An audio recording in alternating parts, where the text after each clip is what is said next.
cruise ship industry is overall still very stable. Plus, in today's lifestyle segment, we discuss the theory on how men keeping their cell phones in their pockets could impact sperm count. And Aruba needs a beach policy implemented in order for authorities to have better control on the premise. 15 on 15 starts right now. Thanks for watching. I'm Yentl Lieuw. The amount of cruise ships docking at Aruba Port Authority has decreased recently. According to Josie Figueroa, the director of APA, it is true there has been less cruise ships, but this doesn't represent the island's overall cruise ship industry has suffered. Aruba's cruise ship industry last year and this year has increased significantly. The amount of ships stopping at Aruba's port last month and this month has been fewer than usual, but this does not represent a slump in the industry. In 2013, we had a very nice year. We had a lot of cruise passengers, and I don't know the figures exactly, but if we had at last year 650,000 passengers, and this year we have 600,000. There's a decrease, but if you compare it with 2012 and then that year, I don't know, again, I don't know the exact figures, but if at that time it was 550,000, then it's an increase. It depends on what you compare it with. Josie says cruise lines are currently focusing on the Asian market, but he is not concerned. He is certain Aruba will maintain its cruise calls. I know that this year and perhaps the coming year, the cruise lines are focusing on the Asian region and not completely on the Caribbean region, but I know for sure they're coming back. Like Royal Caribbean, the name of the cruise line is Caribbean, so they're coming back. I'm very optimistic about that. So perhaps for the coming year, you perhaps to see the same figure, so around about 600,000 passengers, but in 2016, 17, 18, it's going to increase. Moving forward, a large portion of Aruba's tourism business derives from destination weddings. Currently, USA Today is asking readers to vote for their #1 best destination wedding, and you can be involved. It is a reader's choice for USA Today's 10 Best. Visitors of the website are being asked to vote for the best wedding destination. The nominees on the list were selected by travel experts at Tripology. There are 20 islands in total. It is time for you to decide which is the ultimate location. So, if Aruba is your favorite, or if you live on the island and want to maintain Aruba as one of the most popular destination wedding spots, be sure to click on Aruba and vote. Voting ends on June 30th at noon. To cast your vote, go to www.10best.com/awards/travel/best-wedding-destination. We can always use a boost in media hype over the island's spectacular tourism offerings, so be sure to vote. ATV's Noticia Noche is launching a brand new segment with the purpose to preserve the island's monuments. Not only that, the segment will bring awareness to the viewers regarding Aruba's most precious infrastructure pieces. Here's a sneak peek to what it is all about. The monumental segments to be aired on ATV's local news will be hosted by Aishel Simon. The objective is to investigate the role of monumental foundations and discover how the island's sacred structures can be protected and maintained. Stichting Monumentenfonds Aruba, our goal is to preserve the monuments for the future, the Aruban monuments for the future of Aruba. And we do that in 3 different ways. We buy or get buildings, we restore them, and afterwards we rent them out and we maintain them. Secondly, we work on the awareness, not just of Aruban people, but also of the people that visit us, our tourists, to be aware of our culture and our monuments. Catch ATV's new monumental segment brought to you by AIB on Wednesday nights during Noticia Noche. When we come back, we'll investigate on the theory that cell phones in men's pockets impacts their sperm count. Then we'll reveal the trick to being friends with an ex, and a wearable hoodie that lets moms know how much you miss them. All that and much more coming up in your lifestyle segment, so stay with us.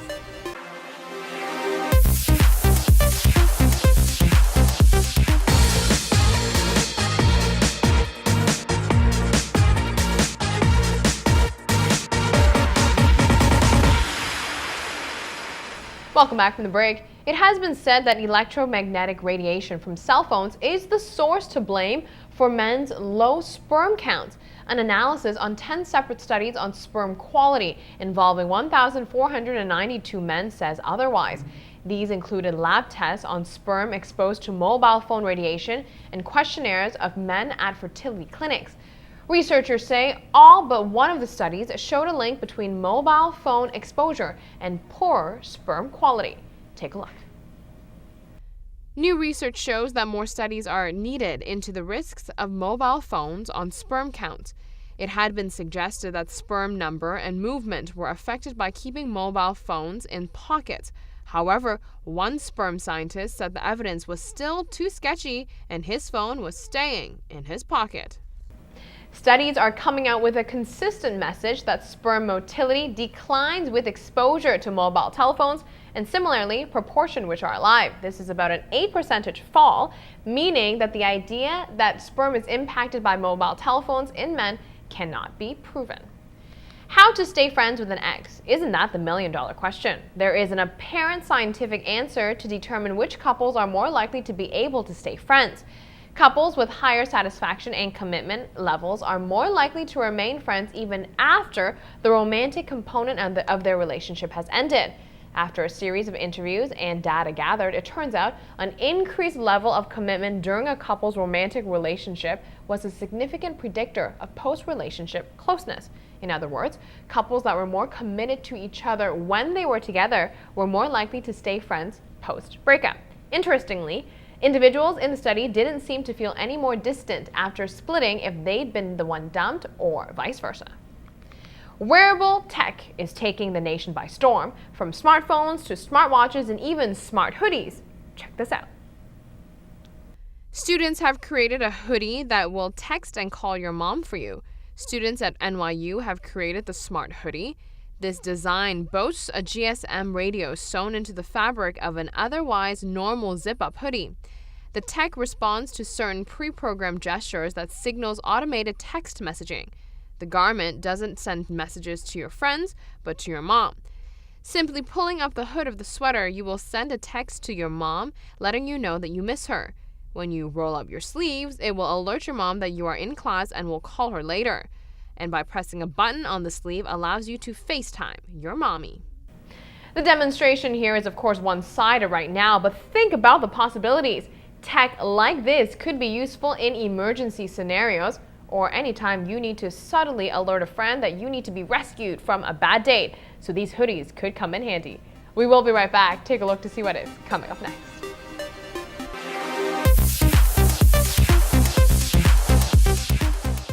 A beach policy has been drafted but yet to be executed. The purpose of the beach policy is for policymakers to have better control over what goes on the beaches. The objective here is to limit the negative experiences of tourists on these beaches. I spoke with Chris Dammers, the Vice President of the Parliament, who says the Parliament is pushing for this policy to be executed. Parliament members and ministers are aware that a proper beach policy needs to be drafted and implemented in order for there to be better control on the beaches. According to Chris Dammers, Parliament has been pushing to see this beach policy executed. Behind the government to finally come with a beach policy, because this is one of the major topics that is being discussed here. If you see it, the problems that the turtles when nesting and hatching they have with disturbance of light, and that we have a lot in the beach area. Also the area, the beach area itself is very crowded, populated, with many stakeholders there trying to do their business. And through that topic, we have addressed this more than once in the Parliament to the ministers and asking them to please come with that beach policy, because this would resolve a lot of problems on the beach with all those who have to make use of the beach. Mr. Dammers says anything that is detrimental to tourism needs to be made a priority. If visitors have a negative experience on Aruba's beaches, they will share the experience back home, and word of mouth could jeopardize the island's tourism economic standings. It is important because it alleviates a lot of problem that we have now in the beach area, in the hotel sector. For sure, that's why we're behind this beach policy. And tourism is one of our the major pillar now here for our economy. So everything that get every act against the tourism in this area is the message you carry back home when you go, what happened to you, and you spoil your tourism industry. Chris explains what he wants to see done on Aruba's beaches. It's the whole organization of how you're going to set your beach, what kind of industry you would want to have there on the beach, and so you have the basic rule, what must be done. So that is in general all what we would like to see in the beach policy. The Vice President of the Parliament says he will make sure to follow up on the beach policy during meetings this month where all stakeholders will be present. Yes, we're going back. We're going to have a budget meeting for sure this month yet. We're going to have all the ministers there, so this for sure is going to be one of the questions asked, and also to get a commitment of the government there to set a date when we can have this settled. That is it for us today. Thank you for watching. We'll be back here with the latest on Wednesday night starting at 7:15 p.m. right here on Channel 15 ATV. So we will see you then.